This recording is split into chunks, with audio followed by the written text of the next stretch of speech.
The lasagna was still warm in my hands as I climbed the front steps of my parents' house. Sunday dinner had been a tradition since I was old enough to remember. And even though I now live 40 minutes away and work 60-hour weeks, I never missed it. The familiar scent of Mom's garlic bread wafted through the screen door, mixing with the sound of muffled voices from inside. I was about to knock when I heard my name. Sophie won't be the problem. She never says no to family. That was my father's voice coming from the kitchen.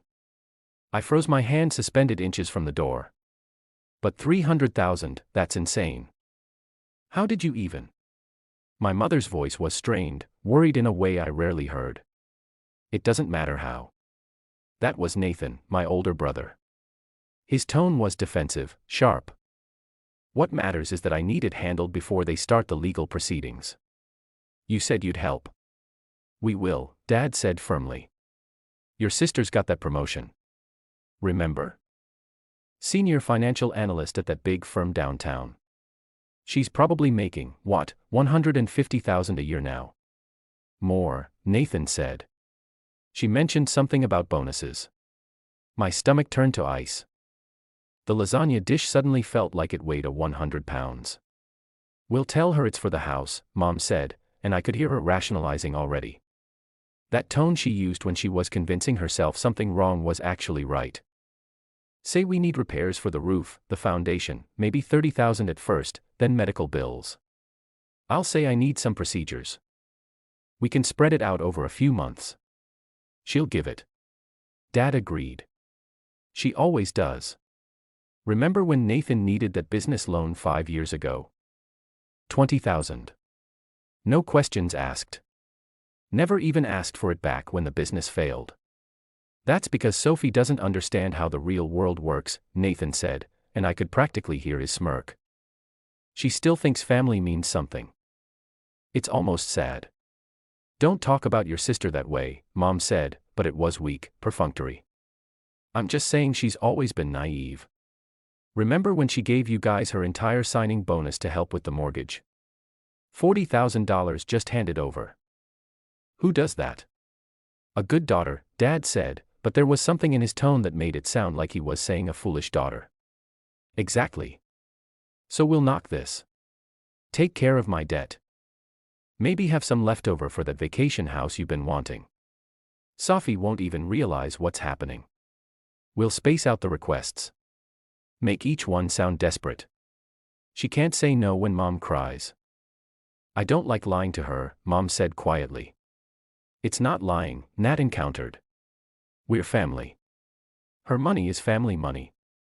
Besides, she doesn't have kids, doesn't have a husband. What's she spending it on anyway? That stupid apartment downtown. The one she worked her ass off to afford. I thought bitterly, my hands shaking. She'll be fine, Dad said with finality. So he's always been fine. That's what she does. She handles things, and we need this handled. Nathan, you're sure there's no other way? Unless you want me in federal prison for tax evasion and fraud, no. This is it. My lawyer says if I can pay it back before the audit goes deeper, they'll probably let it go with penalties. Tax evasion, fraud. My successful brother, the one with the Mercedes and the McMansion, the one my parents bragged about at every family gathering, was a criminal, and they were planning to make me pay for it. We'll start next week, Mom said. After dinner today, I'll mention the roof. Plant the seed. Make it good, Nathan said. Cry if you have to. Sophie turns into pudding when you cry. I backed away from the door slowly, silently, my whole body trembling. The lasagna dish slipped slightly in my sweaty palms, but I caught it. Couldn't drop it. Couldn't make a sound. Couldn't let them know I'd heard everything. My car was parked on the street, and I made it there on legs that felt like jelly. I sat in the driver's seat, the lasagna growing cold on my lap, and tried to process what I just heard. My family, the people I'd sacrifice everything for, were planning to calm me, to manipulate me, to use my love for them as a weapon against me. The $40,000 signing bonus I've given them. I've lived on ramen for a year to build back my savings. The $20,000 for Nathan's business. I canceled the vacation I've been planning for 3 years. Every time they needed money, I'd given it without question, thinking I was being a good daughter, a good sister. And they saw me as a mark, a naive fool to be exploited. My phone buzzed. A text from Mom. "Where are you, sweetie? Dinner's ready." I stared at it for a long moment, then typed back, "Sorry. Got called into work. Emergency audit. Rain check." 3 dots appeared immediately. "Oh, no. But we have something important to discuss." "Can it wait?" "The roof." She was going to start with the roof just like I planned. "Sorry, Mom. Boss says it's urgent. Love you." I drove home in a daze, the Lazomina still on the passenger seat like evidence of my old life. The life where I believed my family loved me, not just my bank account. By the time I reached my apartment, a plan was already forming in my mind.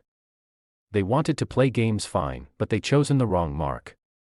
That night, I sat at my computer and began moving money. Every savings account, every investment, every liquid asset, I transferred all of it to new accounts they didn't know about. Then I called my bank and put fraud alerts on everything. Change all my passwords. Set up 2-factor authentication. My phone rang constantly. Mom, Dad, Nathan. I let them all go to voicemail. Monday morning, I walked into my boss's office and asked for a meeting. Karen Richards was a sharp woman in her 50s who'd built her career on reading people and situations. "I need some advice," I said, closing the door behind me. "Personal, not professional, but it might affect my work." She leaned back in her chair studying me. "Go on." I told her everything. The overheard conversation, the pattern of financial exploitation, Nathan's legal troubles.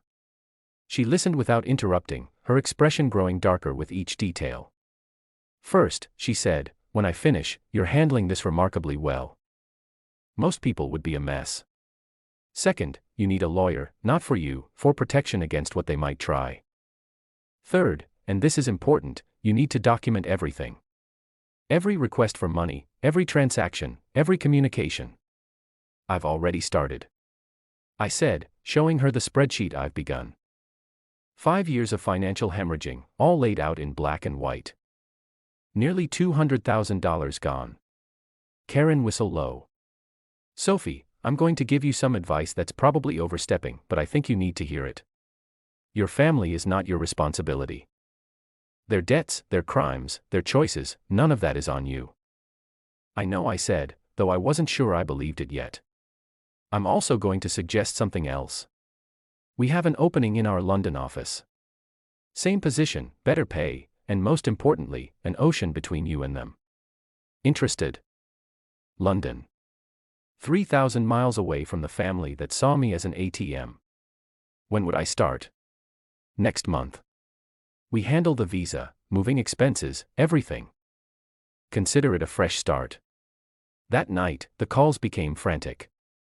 23 missed calls from Mom, 15 from Dad, 31 from Nathan. The voicemails progress from concerned to angry to desperate. "Sophie, this is ridiculous. Call your mother back. Sweetie, please. We're worried about you. Stop being a drama queen and answer your phone. Sophie, this is serious. Nathan needs our help. Family Life Helps FAMILY." Tuesday, I finally answered Nathan's call. "Jesus Christ, Sophie, where have you been?" "Working," I said calmly. "You know what? That job you all think is just a fountain of free money. What's that supposed to mean?" "It means I'm busy, Nathan." "What do you want?" "We need to talk. As a family, can you come to dinner tomorrow?" "Can't. I have plans." "Plans? What plans are more important than family? The kind where people don't scheme to defraud me out of $300,000. The silence was deafening. "Then, I don't know what you're talking about." "Tax evasion and fraud, Nathan." "Really? And you were going to make me pay for it? Tell Mom and Dad to lie to me, manipulate me. You were listening. You were eavesdropping on a private conversation. I was bringing lasagna for family dinner. Remember family?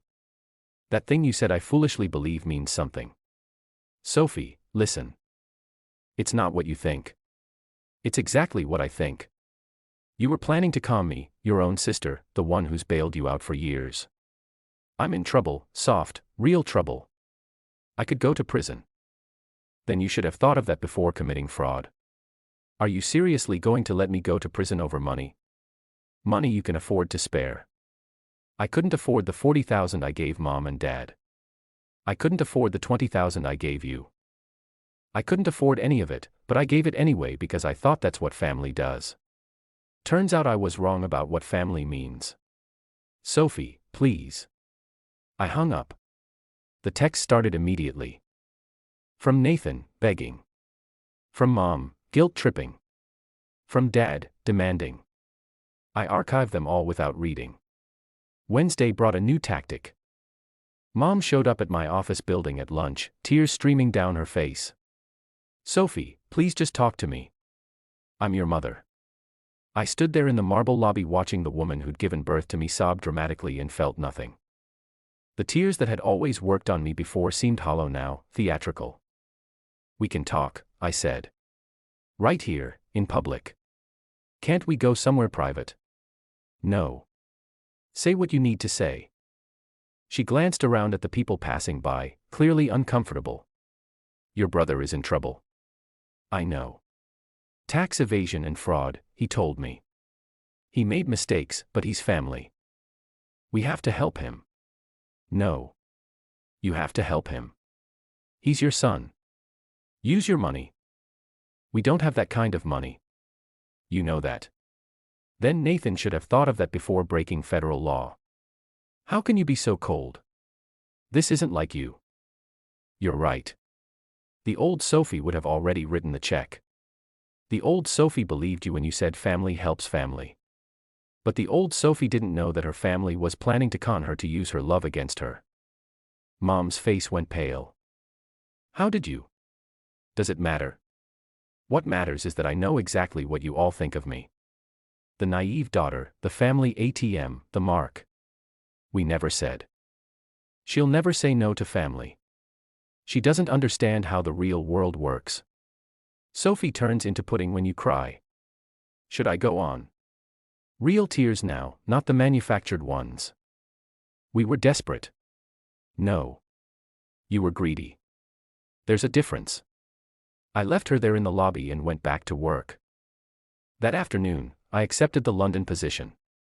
Thursday was quiet. Too quiet. No calls, no texts, no surprise visits. It made me nervous. Friday, I found out why. I was packing up my desk for the weekend when security called up. Miss Winters, there's a process server here for you. My family was suing me for the money I'd already given them, claiming there were loans that I was now demanding repayment on, causing them severe emotional and financial distress. I looked at the papers then laughed, actually laughed. They were trying to legally force me to give them money by claiming I was forcing them to give me money. It was so absurd, so desperately pathetic that I couldn't even be angry. I called the lawyer Karen had recommended. They have no case, she said after I'd emailed her the documents. No written agreements, no documentation. This is harassment, plain and simple. We'll countersue if you want. No, I said. I don't want their money. I just want them gone. That weekend, I started packing, not just for London, but for a new life. One where love wasn't transactional, where family meant more than shared DNA, where I wasn't valued solely for my bank account. Nathan called one last time from a number I didn't recognize. You're really going to let me go to prison? I'm not letting you do anything, Ethan. You're going to prison because you committed crimes. That's called consequences. I could lose everything. I've already lost everything. My family, my trust, my faith in the people who were supposed to love me. But you know what?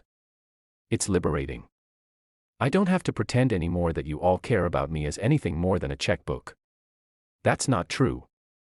Nathan, you literally sat in Mom's kitchen and planned out how to manipulate me. You laughed about how naive I am, how I don't understand the real world. Well, congratulations. I understand it now. Sophie, please, I'm begging you. Beg someone else. I'm done. I hung up and blocked the number. The movers came on a Tuesday. I watched them pack up my life, each box a step further from the family that had used me. My phone had been silent for days. They'd finally given up. As I was doing a final walkthrough of my empty apartment, I found a lasagna dish in the back of a cabinet. The one I've been carrying that Sunday, full of food made with love for people who saw me as nothing more than a resource to be exploited.